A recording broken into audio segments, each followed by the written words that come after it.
is he says the end pre-exists in the means, and it kind of means what we're talking about. So like the end results already exist in whatever we're doing. So it's like he's going to watch. I remember my first video. I mean, it sucked. It was like it was a 20-minute video. The audio was bad. The production was bad. I maybe got 5 views on it, and that's being generous, right? But the end result's already there, and I'm definitely not at that result yet, but it's definitely picked up, because I keep on doing it. I'm persistent, keep on posting and posting and posting. Not to become a superhuman, superman, stuff like that. It's just Right, be the right. best version of yourself. But then you end up like it seems like you become a super person. All right, all right, all right. Hey guys, I'm becoming Matthew McConaughey. I'm saying that in some reason.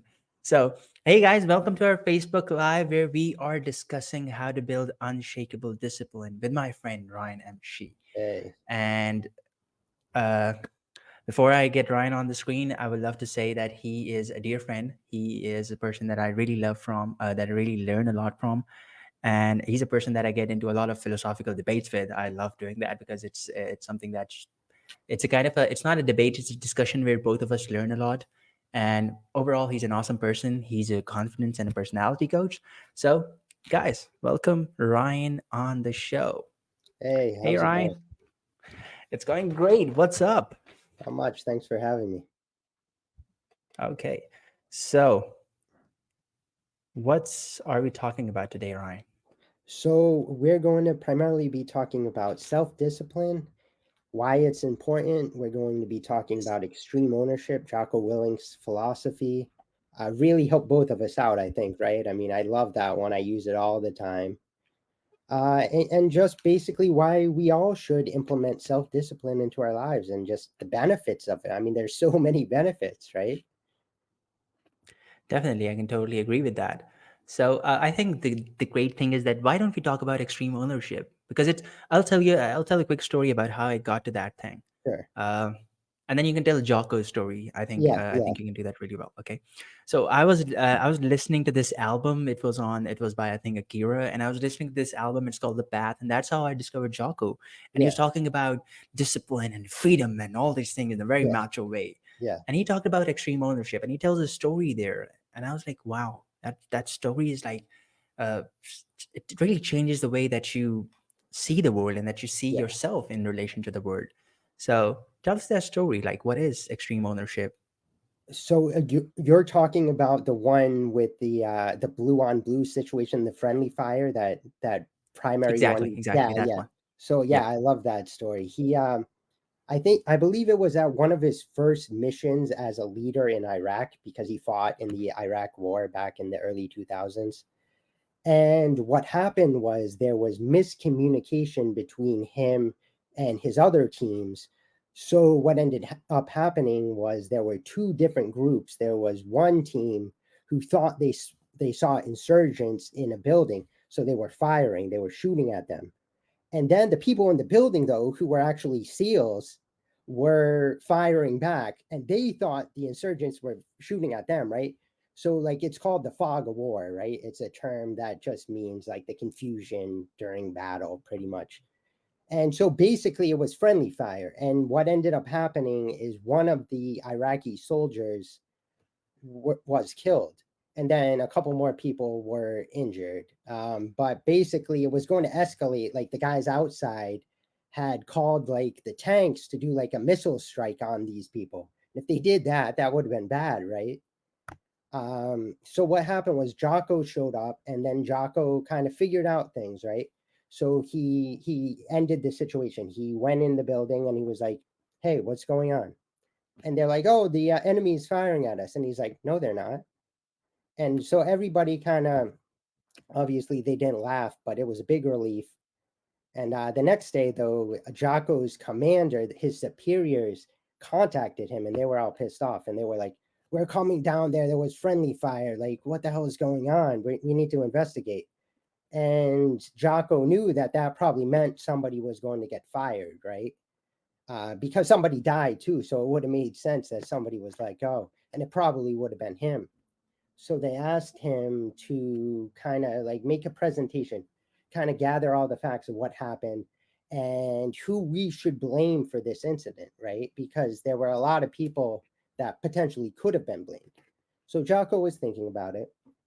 And what ended up happening on the day of when the superiors came, which was a few days later, and he walked in the room and he was like, guys, whose fault was this? And being the loyal soldiers that everybody was, they were all standing up there. Were like, it was my fault. You know, I screwed up the radios. I didn't let people know we made a change. It was my fault. And he kept on saying, no, it's not your fault. No, it's not your fault. And ultimately, what happened was he was like, you know whose fault it was? It's my fault. I'm the leader. I'm the commander. I was in charge of this operation and I should have been more hands on. I should have given you guys more direction. And basically, because he held himself accountable, the superiors actually respected him more, right? That's a benefit of extreme ownership is that people are going to see you more highly, right? You're holding yourself accountable. That's a mature thing to do. So in that situation, nobody got in trouble, right? They just said like, all right, don't let it happen again. Like now you learned your lesson. But if he went in there and he started like blaming people, they probably would have fired him. So that's what extreme ownership is all about. It's all about kind of conveying yourself as a virtuous kind of person who lives by high standards. Yeah, definitely. And this is something. Before we go on, Yeah, hello to anybody who's watching. If you have any questions, feel free to yeah, comment them down below. We'll answer them. So yeah, I was saying that this is something that you see in Navy SEALs a lot. It was not just Jocko who was taking extreme ownership; it was also all the SEALs in the room. That all of them yeah. were going, "Boss, it's my fault. It's my Right, fault. Like right. I should be blamed for it." And even though I mean they knew that they could blame him and everybody could blame each other, but they were taking ownership. Yeah, And I feel a lot of this is where I feel I posted this reel where I was saying that a lot of philosophers are not actually, they don't actually live by their own philosophy even. And you right. see a lot of different people, like you would say in Navy SEALs, you would see people in the military, and they are showing such extreme levels of, say, stoicism, responsibility, Yeah. ownership. That's awesome. That's very awesome. Where do you think that comes from, by the way? That element of extreme ownership. Like internally, like where does that derive from? Yeah, internally. Like, why do people? There are some people who don't take ownership for anything they do, even the Yes, stuff yeah. that they write Right, or right, they show off in the world. But there right. are people who take ownership of everything in their world. Where Yes. what makes that difference? So I think the difference is ego. I think that somebody who practices extreme ownership needs to have their ego completely in check. And Jocko talks about this a lot in all his books. And Hmm. just because ego tends to lie to us, it tends to conflate our image. It makes us think we're better than we actually are. And somebody with ego is never going to hold themselves responsible, right? They're never going to say, like, it was my fault. Like, this was my bad. This was my mistake, right? Because somebody with ego thinks they're good, they're perfect, right? So therefore, they're not going to take extreme ownership.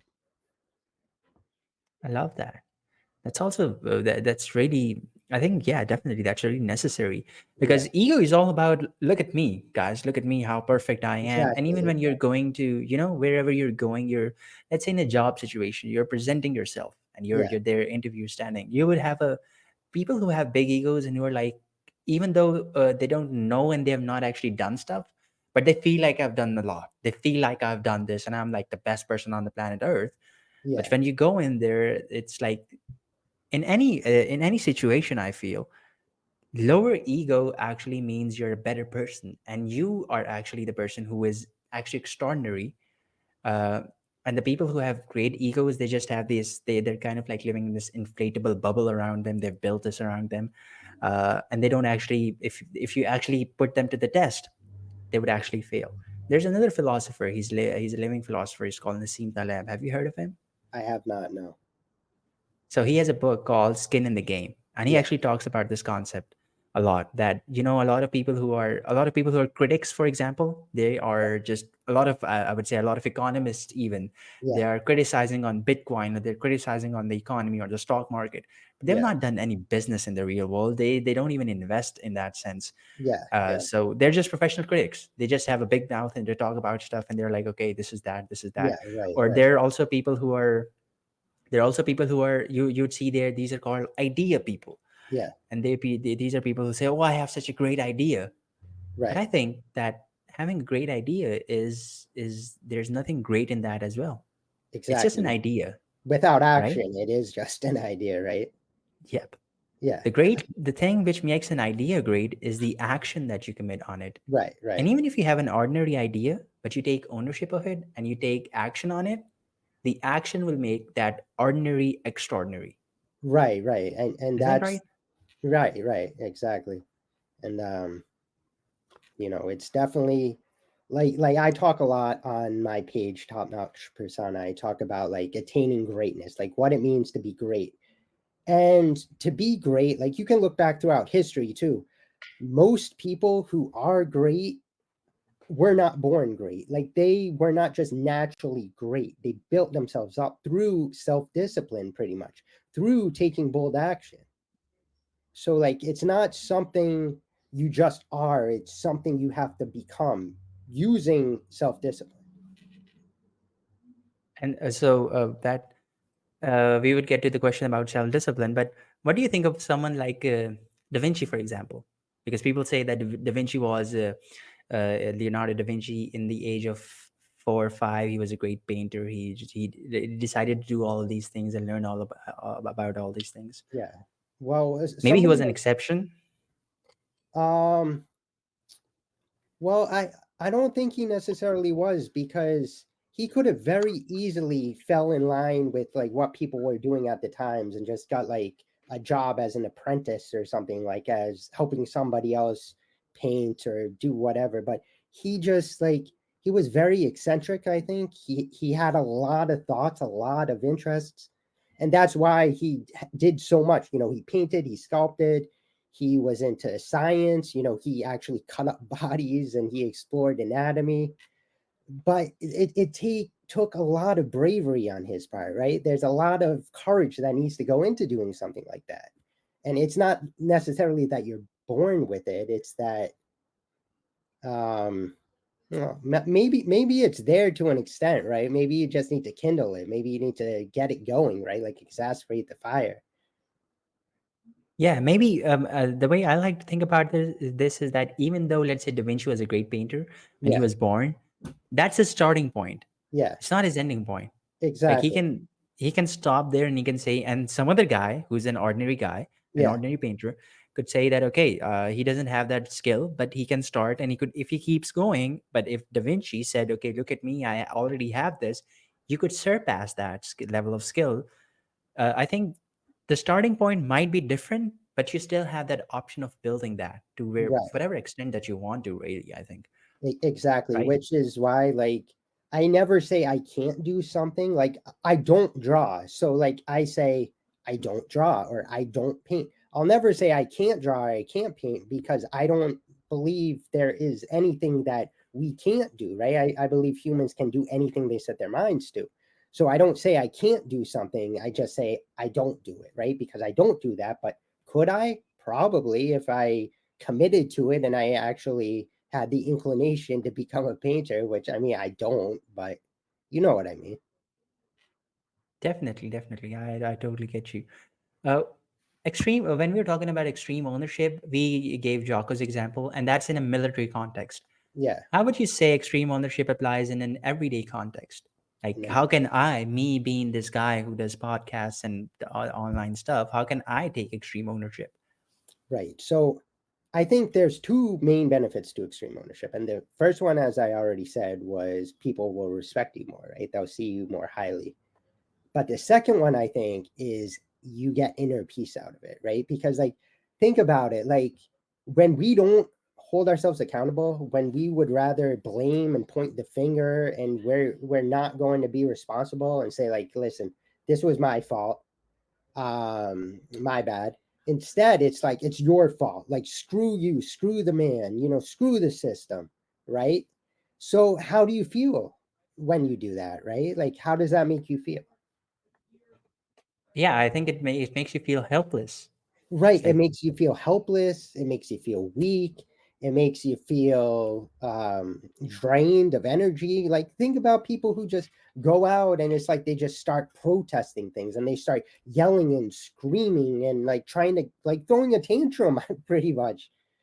How does that make them feel? Like, that doesn't do anything. You know what I mean? Like, exactly, and I feel that it's a lot of reactive energy that yes, there's when yes, they for when we take protest for examples. It's exactly. like there are a bunch of people who said, okay, we can't, let's not do something constructive about the problem. Let's just react and throw tantrums. Even a lot of social workers, I would say, people who are social workers, with all due respect, Yeah. most of the social work they're doing is just tantrum work.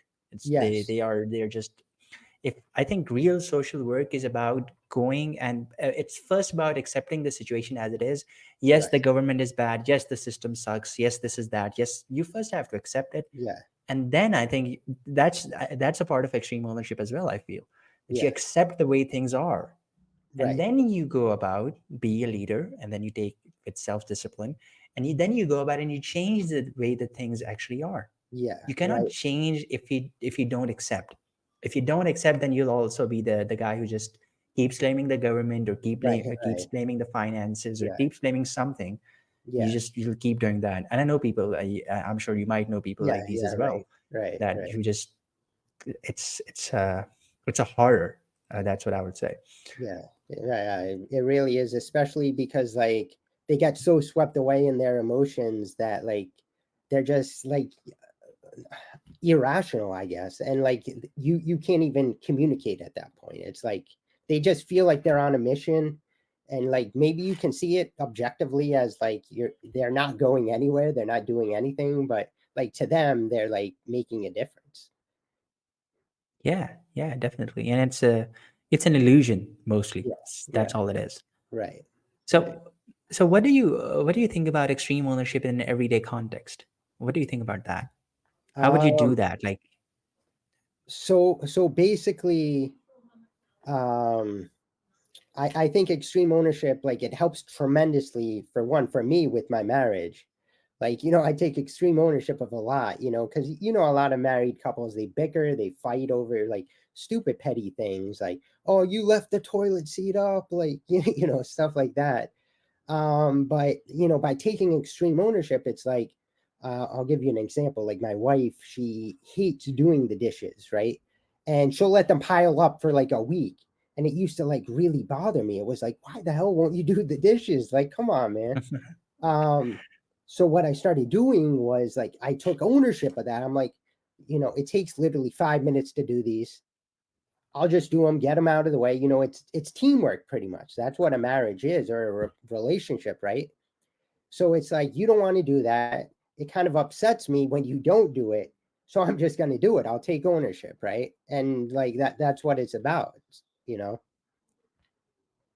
yeah, definitely, yeah, and that's that's an easy way. I've seen couples who gets into fight with each other for over these stupid petty Yeah, things. yeah, And I think it's just like if one of you just takes ownership and it says like, okay, come on, I'm gonna do this thing myself. I mean, what the heck? It takes 5 minutes, yeah, so it saves us for a lot of things.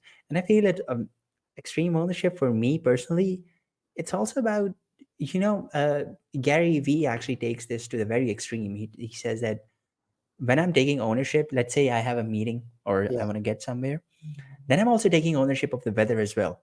It's like it's something that is beyond my control, but I'm also taking ownership for that. That doesn't mean that you have to perfectly be, that doesn't mean you have to be an all powerful being and be there at the exact time, but you taking that ownership is, as you said, what makes people respect you a lot. yeah, And yeah, you taking ownership of the even the things which are kind of, they're beyond your control, but yeah, you just, I think taking ownership is just you accept that they're beyond your control and you work a way around them, right? yeah, Because right, even those things are beyond your control, they do affect you, right? yeah.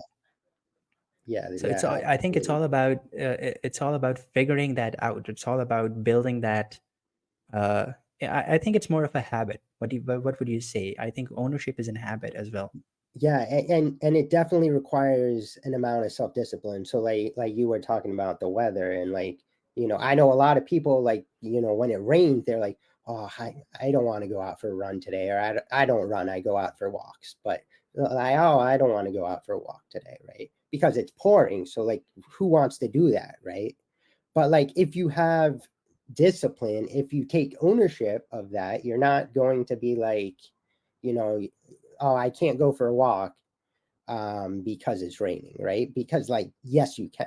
Like there's that word can't again, right? Like, yes, you can still go for a walk, or yes, you can still go for a run. And having the discipline, having the ownership allows you to do it. You're still going to do it because like you're in the habit of doing it too, like you said that habits are very important in forming discipline, right? Because like at first, the first time you do it, or the first time you do anything really, like think about even waking up early in the morning, it sucks. Nobody likes it, right? Like they're like, oh, this sucks, I don't want to do this, or whatever the case. But the 20th time you do it, how much easier is it? You know what I mean? Exactly. Exactly. Exactly. And as you were just talking about before we went live, we were just talking about this. We were sharing our workout routines, and we'll get into that in a second. But I gave the example of me being in the gym, right? Me Yeah, working out. And I was telling the story of how my gym really literally reopened after a month. They were shifting and stuff. And I was just telling that how I was going there when I was going there after a month. I was excited.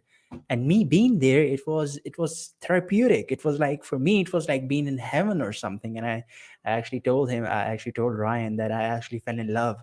I actually fell in love with a machine. It's called a power. I can use to do squats and deadlifts.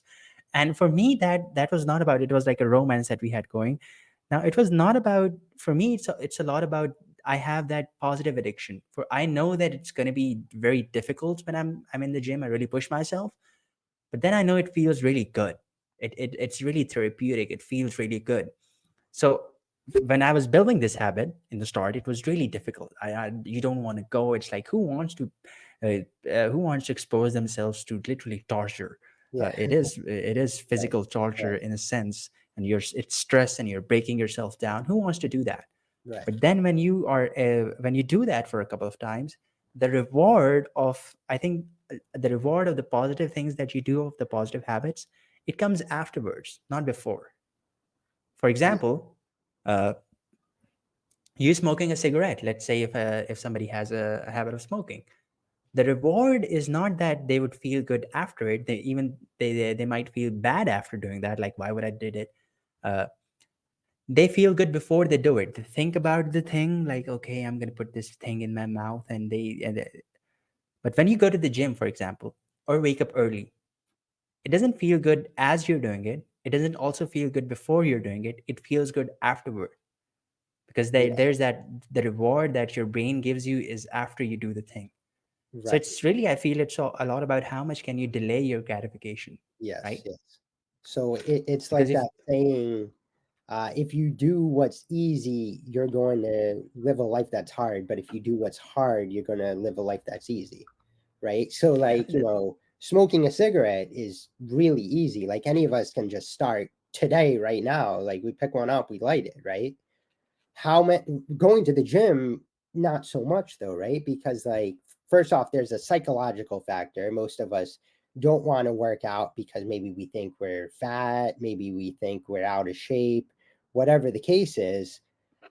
We make up all these excuses, essentially are what they are, and then we just never do it, right? So then what ends up happening, a year from now, oh, suddenly we have diabetes, suddenly we have all these issues. So we're living a hard life, right? We decided to do what's easy and just like to lounge around on the couch or sleep in and just not work out, and then we face the consequences, right? Where the reverse is, you do what's easy now, like smoking the cigarette, and then a year from later, oh, you have lung cancer.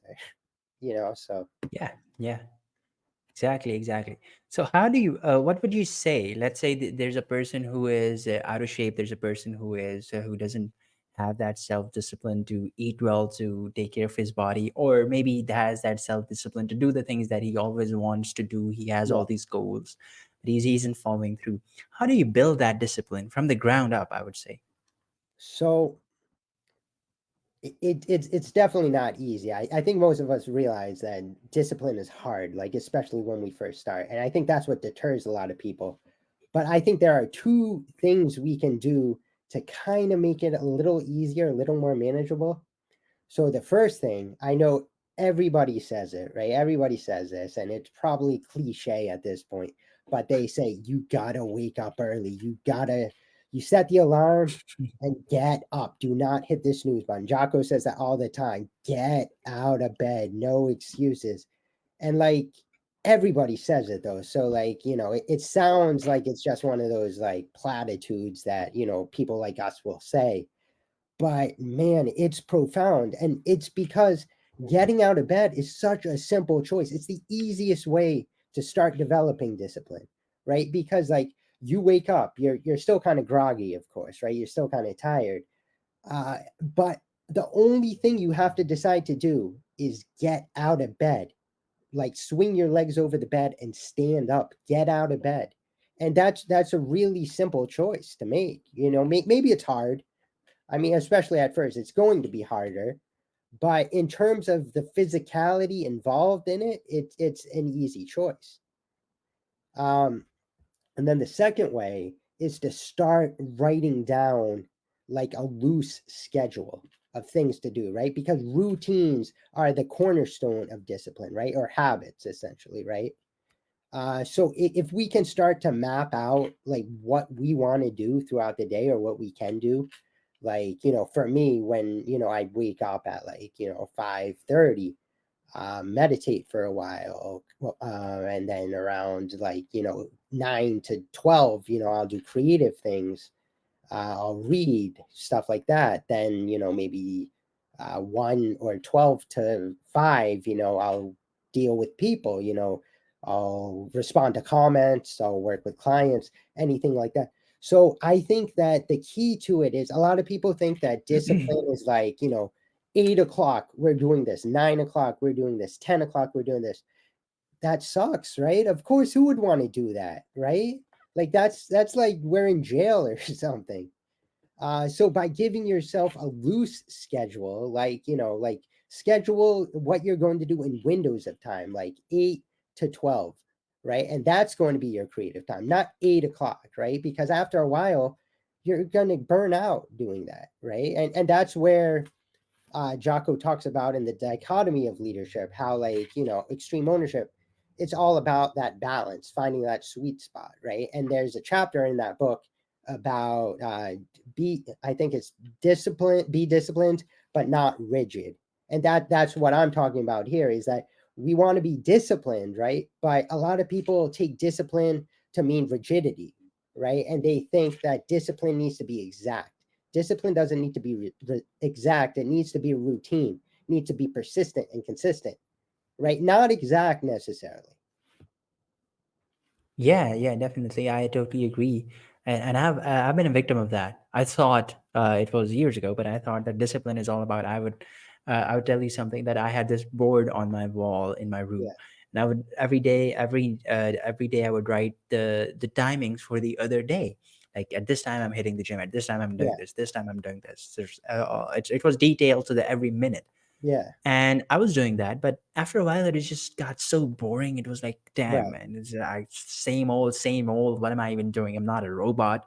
right, So right. that's very nice to realize that it's about discipline. It's not about rigidity. For example, you're Yes, a human. You do have to realize that you're not a robot that would get into monotonous routines.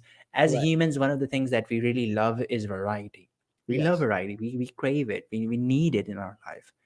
yes. So discipline is not about waking up at it is definitely I would say that we should get that, so Right, waking right. up at the same time, because Yeah, there's a lot of biological benefits to it as yeah, well. You have your circadian rhythm, it knows when to wake you up and then all yes, that.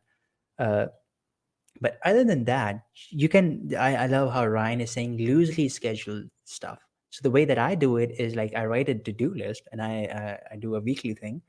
So it's not like, okay, at this time I'm doing this, at this time it's a list of things that I want to do. And at the back of my mind, I have time scheduled for things. I have blocks of times. I know that from this time to this time I'll do this. For example, recording videos, I know I have a time for that. So that's the way that I do it. And another thing, I think waking up early is really important, man. That's the thing that I really break down on as well. Something I'm working on. So hey. Yeah. So I love that I was reading about high performance, peak performance, and there's this guy named Stephen Kotler, and he talks a lot about flow and the habit of ferocity Oh and yeah, that. yeah, And he talks about himself, and he says that within 5 minutes of waking up, he says, I would wake up, I have my trousers ready, I would get into them, I would change, and within 5 minutes of waking up, I'm writing. He writes books. He's like, yeah, 5 minutes? And I thought, literally, I really thought this is physically impossible for a human being to do. yeah, That's yeah, what I thought. I was like, can't do that, like 5 minutes. This yeah. guy is No, doing it every single day. And that does seem and that intense. exactly. And that got to me. And then I was like, man, if this guy can wake up and within 5 minutes, where he's a lark, an extreme lark, and he can just start writing, Yeah, yeah, I could not hit the snooze button. That's not that difficult in context, right? exactly. And Yeah, when I wake up, I can swing my legs out of bed, even though I don't want to do that. I yes, mean, yeah, I would love to stay for 5 more minutes, but I can do that. I mean, it's not that difficult. right. Comparing that to what Stephen Kotler does, right? Exactly, because like the thing to realize is like we're all humans, we're all capable of the same things, like good and bad, of course. But like if he can do it, you can do it, I can do it, anyone can do it, right? Like nobody's limited to what they can do. Like nobody's like, oh well, I can write 5 pages, but you physically can't. No, I that's why I don't like that word can't, because we can all do anything we set our minds to, right? And that includes getting right up out of bed and writing. I mean, I've never done it, but I mean, it does sound intense. It is intense, Yeah, and actually, he has trained himself for it. It's not like he just woke up one day and he said, "Okay, I'm doing, and I'm going to do it." So he has yeah, trained himself for it. And I think the thing about impossible, I have this personal obsession, and I think all the work that I do is all about that. That I want to let human beings be the best version of themselves as possible. That's the yeah, kind of the work. That's everything that I do. Everything is about that. yes, yeah, And even the definition of what's possible, if you read the history, it has been changing so much. For example, people thought it's literally impossible for the human body to survive in really cold waters, let's say minus 20 degrees Celsius to 30. yeah, There comes a guy named Wim Hof, and he is literally teaching people to do that. He yeah, says this, it is good for you. It's not right, impossible, and anybody can do that. And people back before 1950, people thought that it is physically impossible for the human body to run a mile in 4 minutes. There comes a guy named Roger Bannister, breaks that thing, and now college athletes yeah, do those things. It's like it's yeah, very, and then you can, in the physical area, you could see so many different things. In every sports there is, there yeah, were things. Yep, scientists, they wrote paper about how the body isn't designed to run a mile in 4 minutes. There yeah, were literally papers, research on that stuff. wow, Just Roger Bannister broke all of that. yeah, And even in entrepreneurship, right, or any other thing, people think it's impossible to do this. Like it's impossible for humans to be a multiplanetary species. right, There's a guy named Elon Musk, and he's trying to do just that. right, right, And exactly, I hope he does that. exactly, I'm very right, optimistic. So the impossible, I feel it's in levels, right? It's right, like you break that level, and then there's the next one, and then you keep breaking and keep breaking and keep breaking. So there's no final end to it. Just keep going, right, and and that that gets me to freedom. yes, yeah, Go. exactly, exactly. And I was going to say there's two groups of people primarily, right? There's the people who say I can't or you can't do something, right? Like the people who say impossible. And then there's the people who say nothing is impossible, right? Because those are the people that really make it far in life. And then once they accomplish whatever it is, everybody else is like, "Oh, how do you do it?" Like the person seems to have a mystical kind of superpower almost, because they thought it was impossible and this guy just did it, right? So it's interesting how there's a certain group dynamic to this where like the majority are always going to go for, you know, what's safe, like the sure things in life. They kind of like avoid uncertainty, they avoid risk, and anybody who goes for that stuff, they think they're a fool. They think, oh, you're an idiot. Like, what are you doing? Until they accomplish it, right? And then they're like, oh, how did you do that? Well, I just spent 3 years. Like, you know what I mean? Like, I just literally built this up and I succeeded. And now you're asking how I did it. Like, come on.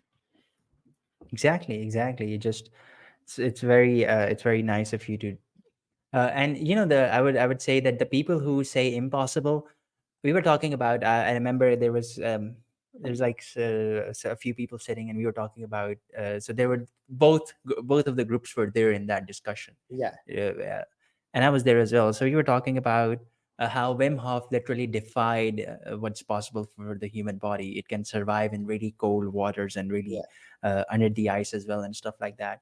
And this guy, he gives an argument. He says, okay, but you know, even Wim Hof, he can maybe survive in really hot temperatures and really cold temperatures. But can his body withstand the heat of the sun? And like, what if we send him to the sun?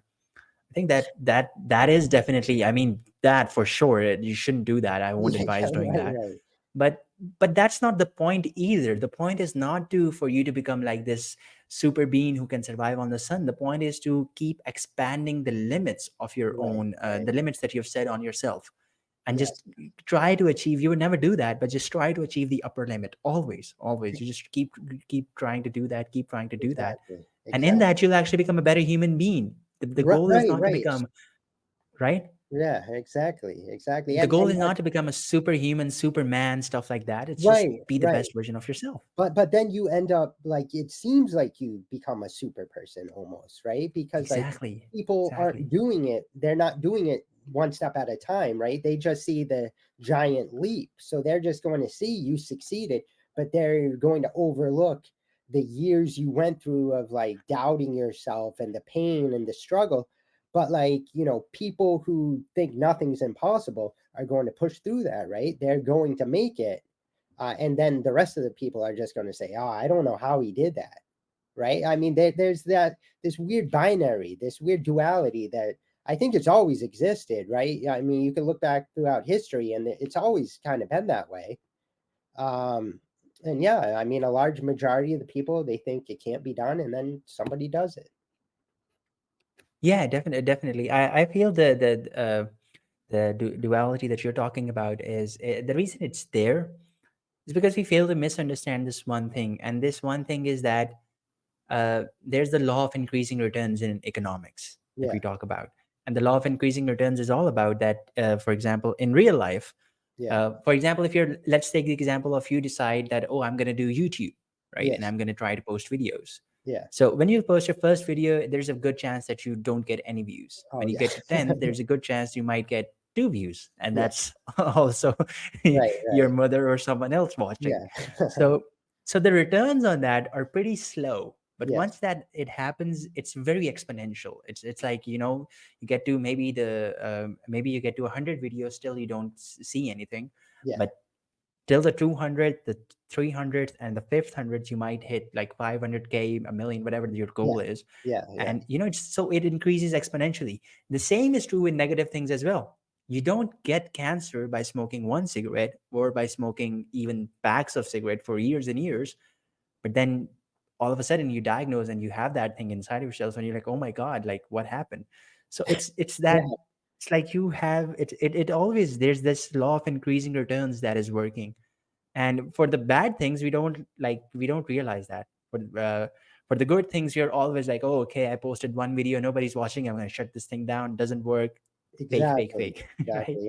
And it's funny because this kind of reminds me of you know, Emerson, the Yep, American Emerson is writer. the poet, Yeah, and right? he has a thing called the law of compensation, and one of my favorite quotes from that is he says the end pre-exists in the means, and it kind of means what we're talking about. So like the end results already exist in whatever we're doing. So it's like, nope. I learned about it from Napoleon Hill, and he gives an example. He's like, if you cheat on your spouse, for instance, right? You might think you're getting away with it, right? You might think you're being clever, you're outsmarting them, but inevitably you're going to get caught, and inevitably you're going to cause pain and suffering for everybody involved, right? And that's always what happens. Nobody gets away with that, right? Or think about like smoking a cigarette, right? Some people actually do go their whole lives without getting cancer somehow, but the majority of them, they face some sort of repercussion, whether it's cancer or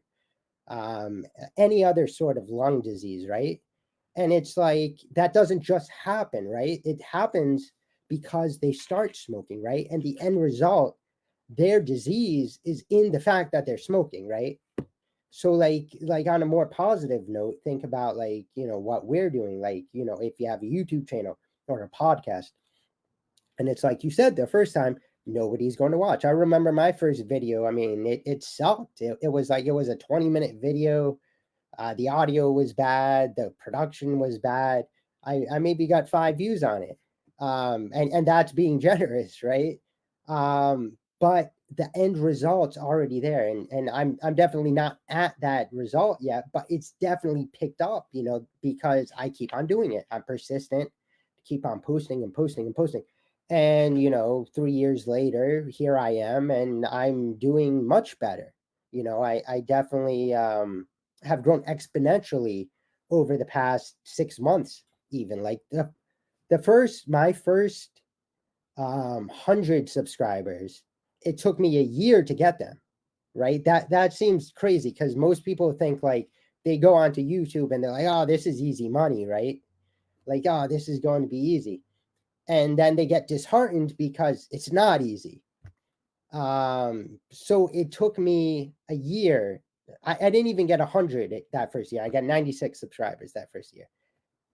Back in, or at this point, takes me about a week, maybe a little under that, to get 100 subscribers. So is it like crazy growing? Not yet, but compared to that first year, like I'm getting a year in about a week, 7 days at this point, which is insane to me. Yeah, that's very insane. That's Yeah, insanely good if you yeah, compare it yeah, to the right, what you were right. getting before, right? It's Yeah, like as you said, it's exponential growth.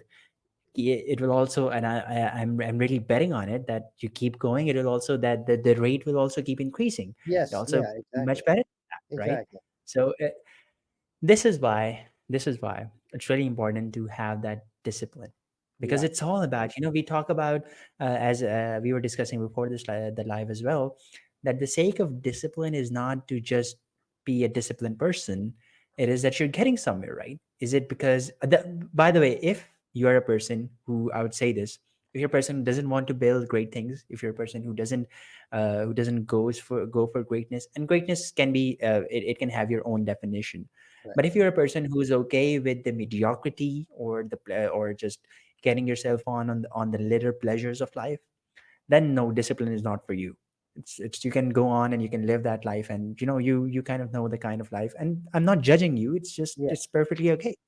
But if you're a person who wants to take the journey of 1,000 miles, as Lao Tzu said it, it starts with the first step. It still is a journey of 1,000 mile, and I would say that it's in dark. It's in both ways. You're alone there as well. Then you need discipline, because you pick that battle for yourself. So before discipline, you really have to pick the battles in life, I right. feel. Yeah, What would you say definitely. about that? I think that first off, I definitely agree with you. Like, there's absolutely no shame if somebody just wants to live a conventional life. I mean, it's not any better or any worse than somebody who wants to achieve great things, because it's just a matter of choice. Um, but yeah, you definitely, it's all about that choice, that initial choice, and the habits and the routines, and developing the discipline needed to sustain it, right? Discipline, in a sense, is like, it's like fuel. It keeps you going, right? And as we were talking about before we went live, it has this addictive quality, right? Like, nobody likes to do these things at first, but then after a while, it's like, wow, I love this. I love the power rack now. Like, what is this? Like, and before you probably looked at it and you're like, ah, I don't want to do this thing. Yeah, yeah, definitely, definitely. And you know, it has it becomes I feel it's like it's a rewiring of your brain that you have to do. Yeah, This is where we'll talk a bit about habits and the neurology of habits as well. Is that again it's basically the reward system of your brain.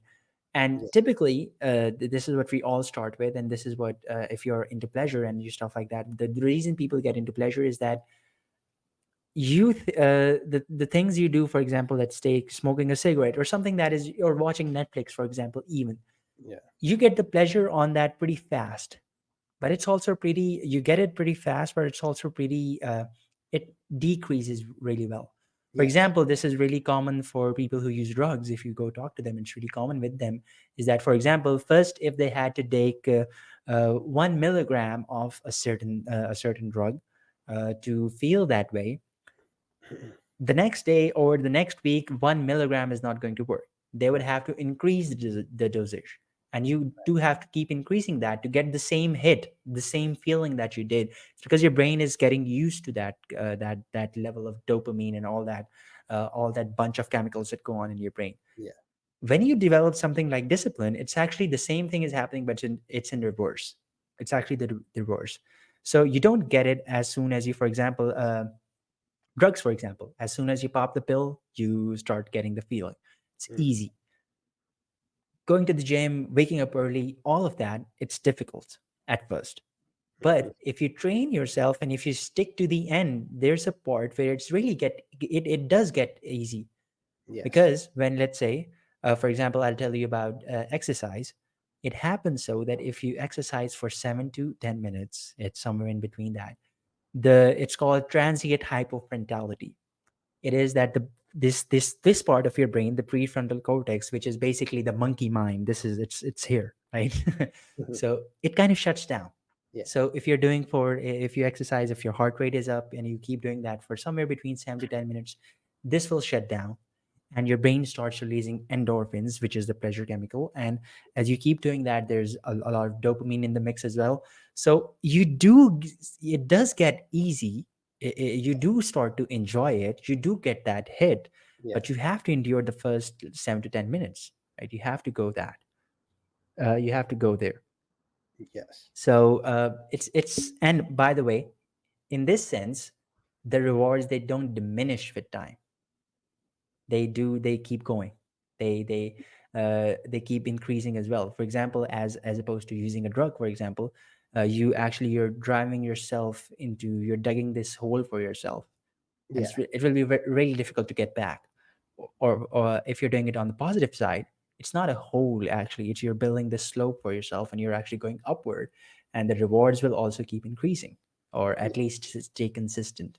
So that's I think it does, discipline does get easy, but you have to face the hard part, you have to face the hard thing first. yeah. So So when actually before we started talking, I was watching some Jocko podcast just to prepare it. He actually, there was a good one. He was talking about discipline equals freedom, but he was talking about it in a different sense. So he was talking about like rules and how some people, like, we need rules to help us function, right? Because we mm, can't create them ourselves, right? But for to become free, like to attain freedom, we need to set our own rules, right? Our own rule is being disciplined. So like our rule might be waking up in the morning, or doing this, like going for a walk every day, or going to the gym every day. And we create those rules, which ultimately, because of the increasing returns over time, give us freedom, right? Like financially, but more than that, in terms of like happiness, in terms of, accomplishment, we just become so much better, right? Because we implement our own rules compared to somebody who doesn't, somebody who, just does whatever they want, right? As Napoleon Hill calls it, he says drifting, right? When we have no aim in life, we're just kind of like going from place to place. We have no objective. We're just seeking out immediate pleasures. People like that often are the ones that need that strict 9 to 5 structure, or they need to be told what to do because they can't, or they don't want to, they don't think they can set their own rules. They don't think they can succeed by doing it themselves. It's all about like working for the man or whatever the case is. Exactly. It's really, it's all about that. If you don't have your own rules, you'll be a victim of somebody else's rule, your boss, for Yes, yeah, example. If you don't have exactly. your own purpose, you will serve somebody else's purpose. Right, right. uh, and I love that. And there was I was actually googling before this. I was actually googling the definition. Like, I was curious, like, what how do they define discipline? And the way they define discipline was actually imposing rules on other people. That's their way of discipline. Oh, This is something that people don't like generally, by the way. yeah, Don't try to yeah, do that. This is not the discipline that we're talking about. This is self-discipline, that right, imposing those rules. And it's not about imposing, it's all about inspiring yourself to have those rules right, for them, for yourself. right. Because remember, if you I think Thomas Carlyle said it, that no pressure, no diamonds. It's just simple. It's a Yeah, rule that you have to, it's a law of nature. It's a law of the universe, and you have to comply to that. And exactly. let's talk a bit about discipline equals freedom. I really like that one. I really like that philosophy, as compared to somebody would might say, oh, okay, how is that? Like, discipline equals freedom? I thought I have freedom when I don't have any routine and I'm just going by and I'm drifting, as you say. Yeah, yeah. So that I do agree. It's very it sounds oxymoronic at first, right? Like, how does discipline lead to freedom? Like, they seem to be two opposites, pretty much. And in some senses, they are, right? Because, like, think about the way jails are structured, right? Jails are meant to enforce or impose discipline, right? And there's absolutely no freedom with that. But I think that's where the dichotomy comes in again. It's a balance. So like I see it as like a triple balance beam, right? So you have here discipline, you have here freedom, right? And they can be out of whack. Too much discipline is a bad thing because it's going to lead to rigidity. It's going to lead to you're going to burn out, you're going to be in pain. But too much freedom is also a bad thing, right? Because, then you end up drifting, you have no purpose in life and you accomplish nothing. So the sweet spot is for them to be balanced, right? That's discipline equals freedom. Is that the amount of discipline you impose on yourself, or again, impose makes it seem like it's punishment. It's not really like we're masochists and we enjoy like hurting ourselves, right? It's more about inspiring ourselves, right? So like the more discipline we take on, right, the more self-discipline we have, the more opportunities, I would say, or the more chances there are for freedom, right? And so it's not like we're totally free, right? But we're free in the sense of like we don't need somebody else telling us what to do because we have our discipline, we have our routine and our habits. So it's like you mentioned Netflix before, and how a lot of people they'll just binge watch like for a day and be fine with that, right? And like the thing is though, like with discipline, like I can watch Netflix, I'll watch like an episode of something, I can't watch another episode. I'm like, I need to get back to it. Like, what the hell am I doing? Like, I'm not drifting off course. So like discipline is knowing in your mind what you need to be doing. It's not having the boss there like lashing the whip and being like, get back to work, get back to work. It's not that. So that's the freedom. Like you're free to kind of do what you want, but you have enough discipline to know that doing what you want all the time isn't actually always a good thing. Yeah, because a lot of the times the things that we want to do, like in the immediate sense, they're again the things which gives us instant gratification. They're not the Right. things which we really want in the long term. They're just like for example, I wanna if I there's a practice that I have. I really want to talk about this. It's called I borrowed it from again Stephen Kotler, and he borrowed it from someone else, a martial artist. And he says he has this practice that is called be your best when you're at your worst. Yeah. And he says every week there's this one day where I do this, where I would, for example, I would drive myself to the absolute worst state possible. For example, physically, I would say I would really have a good workout, and after Yeah. a long day where I've had meetings, I've written, I've tired myself mentally, and I've gone on hike, and then I've also had my workout and all of that. He says when I'm literally at my worst and I want to sleep and I want to do, like, I really want to call it a day and just go to bed, Right. say I would practice something that is really important to me. That is really, for example, a speech or a talk that I want to give. Uh, and he says the reason to do that is because there's this saying they have in Navy SEALs, and the saying is that you don't rise to the level of the equation to the occasion, you fall to the level of your training Oh, in that moment. So if you have that training that, for example, if I can give that speech when I'm physically broken, I don't want to speak, I cannot speak yeah, properly, and I've had this bad day.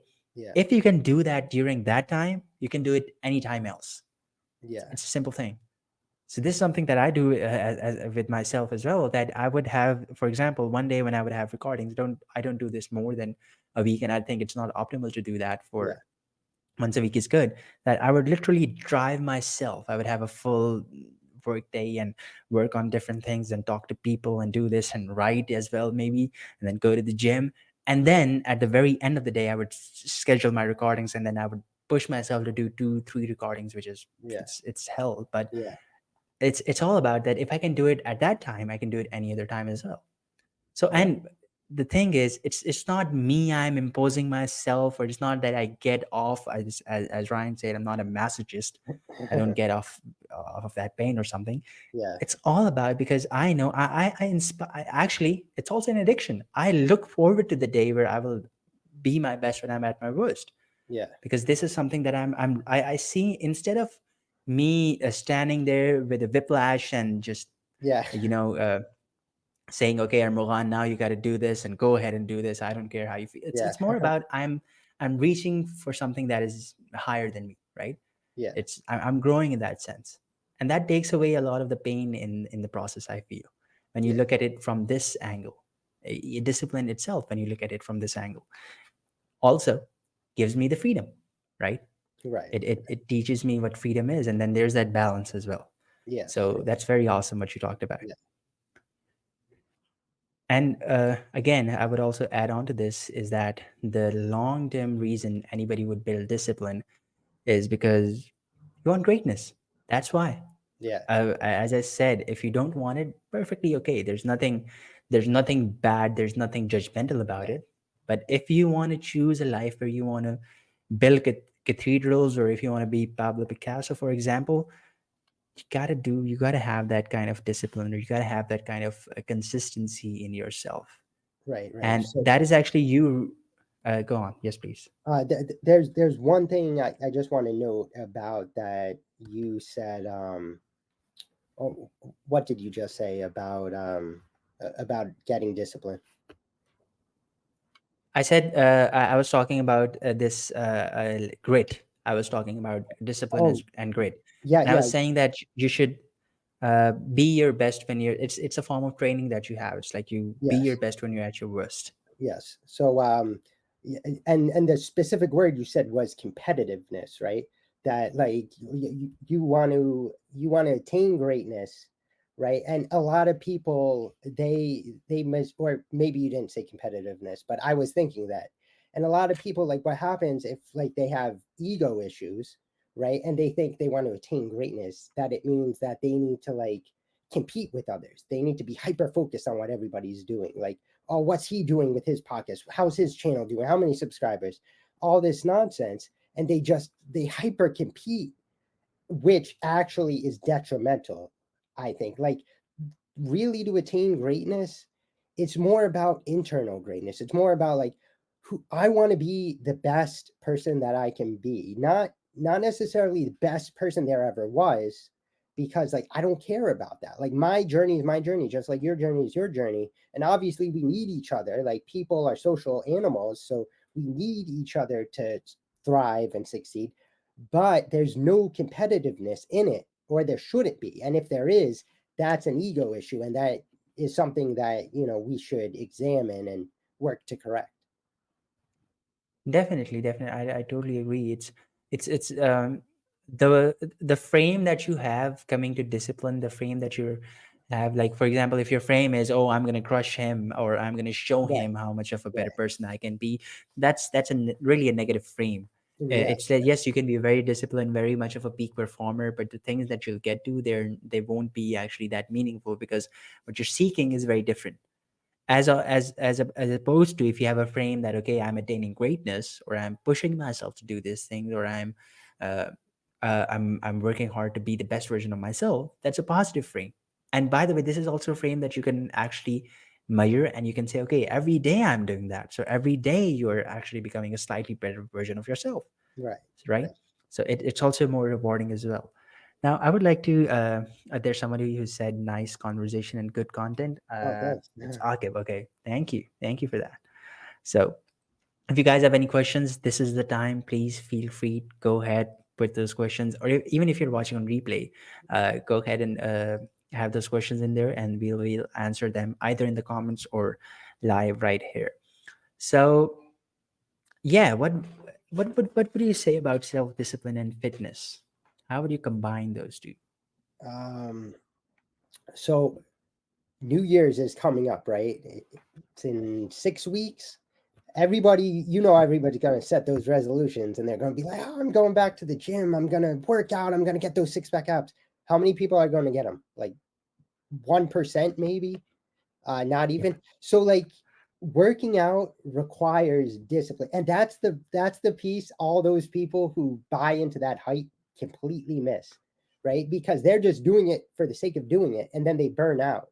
You can't do that. If you're working out just for the sake of doing it or just because your friends are, you're going to burn out, right? You need to work out. It needs to come from a place of passion and drive and being like, you know, I know that like my mind is so powerful and it's such a great muscle, but you know what? I have all these other muscles too that I could work on. I could build up to make myself even better. I could make myself stronger and physically more attractive even, right? And but if you don't have the discipline and you can't see it like that way, you're never going to get into the routine of working out. You're never going to establish a set regiment because you're always going to start and you're going to like get down and you're going to do a plank for 2 minutes and suddenly it's going to start burning and you're going to be like, oh, screw this. Right. I personally used to be like that, like leg raises. I'm sure you've done those before. Those suck. And Yeah, it's like, they suck. yeah, right. And I used to do like five of them and it would start burning and I'd be like, I'm not doing these. But now, like, I'm forcing myself to do 20 and I'm just going to build up from there. And I guess what? They still suck. Still around five, they start to really suck. Same with squats. Like squats, it's like you do 10 of them, you're like, oh, this isn't that bad. By like 20, it's like, my God. But if you have discipline, you're going to do the full set. Like, say, like right now, I'll do 40 of them, I'll do 50 of them. And, it starts to burn around 20, of course, but I'm not going to stop just because I feel that, right? Like, no pain, no gain. It's super cliche, but that is the case. Yeah, I love the more it's a bit of a more poetic part of no pain, no gain. It's exactly the same thing said in a different way. I mentioned it before. It's called no pressure, no diamonds, Yeah, yeah. right? Right, right, So it will hurt. It is definitely true, and it's gonna suck, especially right. if you're doing squats. Your legs are gonna burn. Yeah, right. You might get a little bit fuzzy if you're really pushing yourself, Yeah, but it's all for the good reasons. Um, exactly. yeah, definitely. So, yeah, with that said, there was also a really interesting question. But before we do that, fitness, for example, I feel that a lot of the discipline that I've built in my life, it's through fitness. I would say that really, Yeah, because this is where I have learned how to push myself. yeah, Uh, this is where I have learned how to do the hard thing even when you don't want to do it. yeah, This is where I've learned to, and basically, as I said, it's built up to the addiction has built up to a point where I am having romance with gym equipments. yeah, This is yeah, not normal, guys. This is yeah, I'm a bit crazy, okay? But it all started with this one thing where one day I decided I'll tell you the real story behind it. It's really I was imagining that if I get in if I get in bed with someone. How would I Yeah. look really? Right. It's Right. really it's like, okay, I'm embarrassed, man. I don't even want to look myself. It's not that great. So that was actually the thing that actually it was like the inspiration that I had. It was really a at that time, don't blame me, guys. It was a kind of a, yes, it was selfish. Yes, I wanted to look good for the bad reasons. Right. Right. Okay, but I was, I think, 16 at that time, so I wouldn't blame myself. Okay, Right. so I decided to do, I said, okay, let's do a push-up. Like, I mean, it's just one push-up, like what? And I built from that. So I started doing one, and every day I would do one, and then Yeah. I built that up to five, and then I looked up these 10-minute routines online, and I started doing that. Yeah. And then I did that for like, and then it just, it kept growing and growing. It kept growing to a point where I was doing an hour to 90 minutes per day in Yeah. my home. And then the first time I actually went to a gym, I was just such an embarrassing story. Yeah. I actually went there, and I'm the first guy. I don't know what to do. I don't know what gyms are like. I Yeah. don't know what the kind of people there are. And I actually go in there and I see the gym, and there are people who are working out and being crazy. And I actually run back. Yeah. See those people that run back. I'm like, I can't do this. But Yeah. then that's where I stopped myself. I said, okay, now or never. I'm gonna do this. Okay, Right. get yourself together. I go back there. I find a guy, Yeah. walk me through and all that. So, and even the first time, I was like, I mean, working out in public. That's, oh my god, that's Right. embarrassing. Right. Look at what I'm doing, right? Right. But then you keep building. You keep building. So I feel it's it's always about starting small and then building, Yes. right? And If you have not done a push-up in your life, yeah. you can do 100 tomorrow. Just Exactly. start with It's one. yeah. Yeah. And also, I like how you said you found a guy when you went back, right? It's always good to humble yourself, right? Because if we have a big ego, we're just going to go to the gym and say we don't really know what to do. We're not going to ask for help. We're going to be like, oh, I'm just going to wing it. And then what happens? We injure ourselves. We get hurt, right? But if you have the I actually have humility, done that too. I've oh done that really? too. Yeah, yeah. Yeah. I was It's like, I'm gonna definitely do more it. It fun. was not that bad, but it was, I think, this shoulder. Yeah, I it got dislocated a bit. yeah. So Oh wow. Yeah, so yeah. see, you know what I mean. But like if you have the humility, you can be like, I suck. Or it's like, for example, like the word ignorance. These days, the word ignorance is just, it has bad connotation. Everybody, like, people think that's an insult. Being ignorant simply means that you don't know anything about the topic, or like your knowledge is limited. So it's like, I have no problem saying I'm ignorant, right? Like I came on this platform and I was telling you like how I was ignorant, how like, oh, I've never used this specific platform, right? I mean, I'm not going to pretend I can, right? Just like I'm not going to go to the gym and pretend I can use the power rack, right? Like I didn't even really know what that was until you told me. So, but like if we have humility, we can seek help, we can seek mentor figures, we can learn from others, right? And a lot of people, I think a problem is that we think that the learning ends when we get out of school, and oftentimes it doesn't actually begin until we get out of school. Which is so true. And by the way, I would also add on to that that the learning that you get in school, you would, when you get into like real life terms, you would see that it doesn't work. It's Oh, right, complete. right, A yeah, lot of it is like useless stuff. yeah, It's totally right, it useless. is. I Yeah, think I have a friend watching, and she would really resonate with this. I yeah, think if Fatma is watching, so it's like it's really it's useless stuff. It's like, what am I going to do with those chemical formulas or all of yeah, that? So yes, in a closed system like this education system, it's really right, good. right, But other than that, it's really of no use. And in fact, the things that they train you on are counterintuitive. yes, So it's all about how much you can humble yourself, and how much are you willing to learn. How yeah, much and learning actually comes with the ability to say that we're ignorant, that yes, we are ignorant. I feel that at the base we are ignorant people. Yes, we don't know nearly as much as we think we do. It's like yes, we yeah, right, overestimate that a right, lot, by a lot, really. So let's answer a few questions. all right, uh, what would you say about, yeah, we talked about how do you build discipline, we talked about fitness, we yeah, talked about grit, we talked about discipline equals freedom. I love that. yes, There was this a friend of mine, I think his name, yes, his name is Lee. I cannot pronounce yeah, the other one, the complete name, because it's in, I think, a different language. uh, But he was talking about how to build a no fab discipline. What would you say about that? Yeah, yeah. Big- Very popular topic these days. Um, so with that, right? Like I know a lot of people even say it's an addiction almost. So like you can kind of put it in the same category as like smoking or drinking or um so what it really comes down to is choice. I don't think extreme ownership necessarily applies to it as much. I think stoicism perhaps would be a better philosophy to kind of get through it, right? Like we life is dependent on like the choices we make, right? Like we all have the power of choice. That's like the gift of being human.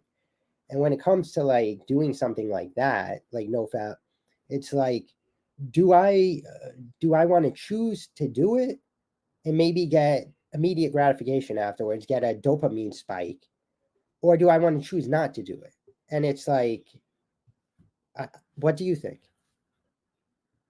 Yeah, definitely. I feel that as well. That first of all, the thing that Ryan is actually hinting at here is that a lot of the hype around NoFap is it's really there are studies which will actually I was mentioning this with Ryan before the live as well, that there are studies, there's a study, I don't know how effective, how true it is, but it shows that you can increase your testosterone by 200% if you just if you don't fap for about, I think it was 10 days or something. That is crazy, crazy great increase in testosterone. This is steroid level increase. Yeah, But the thing is, again, and by the way, I've practiced this, it also leads to an increase in confidence, an increase in risk taking, an increase in all of that, because as testosterone goes up, all these other things goes up as well. But I would say that the hype actually leads to a thing where, and it's actually generally true with this, is that when you do it, there's something called, I don't know, it's called the post something guilt. Okay, there's this it's called post nut clarity. Okay, yeah, so you do have that thing where it's like you have that guilt. It's like, oh my god, what did I do, and all of that. right, I right, feel, right? I feel that, and NoFap, this whole movement around it can actually increase that a lot. That guilt, we would say, I would say that it is really counterintuitive. It is not helping you. It's just one thing that you did. Yes, definitely, if you keep doing it and you're addicted to it, that is something that you yeah, should keep in point. But right, more than that, if you want to build a discipline around that, as Ryan said, it's a choice. It's your choice. Don't get yourself into those kind of things where oh, okay, if I do this, I'm somehow a bad person, or I'm somehow less moral of a human being. No, it's not that. Nobody's going to judge your morality based on that. It's just if you feel that that thing is so addicted to you, that it's so addictive to you that it is coming at the cost of other things, then yes, it requires doing that. So what would you say, like if we were to give a few steps, what would you say those steps would be? Let's say this person wants to makes it a choice that, okay, I want to build this discipline. yeah, yeah. So the first thing I would do is stay off of any sites or stay away from any Yep. temptations that might make you feel that way, right? Because there's a lot of stuff out there these days, even in stores like advertising and marketing. And geez, I see ads all the time on Facebook, and there's like this hot college girl, and she's wearing very little clothes, and it's for like deodorant and stuff. And I'm like, my God, what is this? What is the world coming to? Um, but first off, try your hardest to stay away from that, right? Because like temptations are everywhere, and it's very easy to fall prey to them. But if you can kind of get in the habit of like averting your gaze from them, like don't give them attention. But if you do, I think what could possibly help is I mean it sounds comical, but perhaps imagining like your grandma or somebody else, like put somebody's face on there that it's like, oh, I don't want to picture my grandma like that. What the hell? Like, or it doesn't have to be your grandma. It could be like your sister or something. And it's like it sounds a little crazy, but I mean, hell, I guarantee you're not going to want to do that if you're seeing your sister. Definitely, that's exactly that. I was going to say exactly the same thing. You, Yeah, I love the example that you have given. That it what it does, it is comical, it is like nonsensical as yeah, well. But it what it really does is, if you're in that pattern, your brain has this pattern. yeah, This example is very good at breaking that pattern. It can. I tell people to, for example, I tell people to go for a run. Right. yeah, I tell people to yell something or scream something if they do have that temptation and they feel that they're going down that slope again. yeah, But it's much more productive to imagine your grandma or your sister yeah, than yeah, screaming or yelling or running. So yeah, so right, definitely that breaks that pattern, and then replace that with doing something. I would add on to that is that, first, get rid of as many temptations as you can. But if you have a temptation, this is what you do: you break the pattern. And other than that is like you replace that. The thing about habits is, once you form a habit, it can only be replaced, you cannot end it. yes, It's the way your brain works, is that you can only redirect that. You can only redirect that trigger to a certain different thing. You cannot end it. So you yeah. can build a, what would be, I would say that, Ryan, I would ask you, and what would be a good example of replacing that with? Instead of doing that, um, well, like you said, a run, or you could go out for a walk or do something physical that would literally take your, your energy off of it.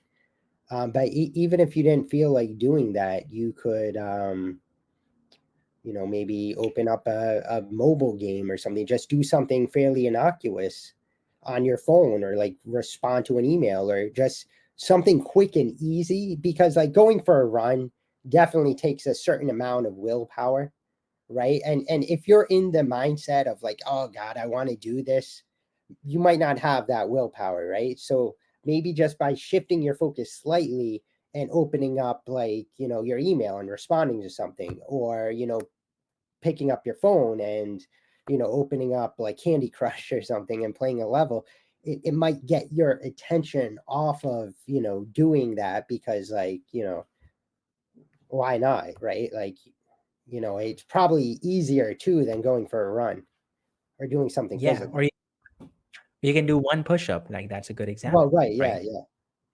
You can do something like that. And oh, great, a great thing that we should talk about a bit is, what do you think is the difference between willpower and discipline? Because, Willpower or and discipline. So discipline, I think, is the overall, like, the thing that we're trying to attain, right? Like self-discipline. Willpower is like the choice in making discipline and starting it, right? Like, we need to have the willpower to get down and start doing the push-ups, right? Like, that takes willpower, right? And then over time, through habit and routine, it becomes, discipline, right? So willpower is more like, um like it starts in the mind. It's like the choices we make. Like, we have the will to do this. And discipline is like, I guess you can say, the collected will, like over time, the choices we make. yeah, I totally agree with that. Is that willpower? I feel it's if you're making a change in your life just based on willpower, I feel it's not going to work at all. It Yeah, might work one or two time, but long term, it's a really willpower. I feel long in the long term, it's a really shit tool. You should right, not use it long term. But short term, let's say you're in that state where you've just broken the pattern and you're thinking about doing a push up. That's where willpower comes in. It's like that short, quick burst of energy that you need to get up and go do that thing. You to go do the push up that you want to do. So in that sense, I feel willpower is this short, quick burst of energy, and it's great to use yeah, in like little things that you want to do, yeah, right? For example, getting out of bed, right? You were up there and you right, want to get out of bed in the right, morning. uh, that is where a bit of a willpower, just to just to catapult yourself out of bed. That would be nice. right, But right, just saying that, okay, I'm just going to rely on this all the time, it doesn't work. Because I feel you only have a certain amount of willpower. It's limited to a day. yeah, uh, and you have to recharge it.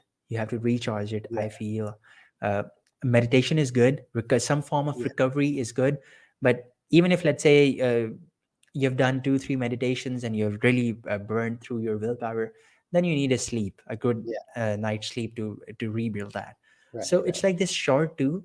Discipline is, as you said, the overall yeah, theme of what we're looking to build. right, So I right. love that.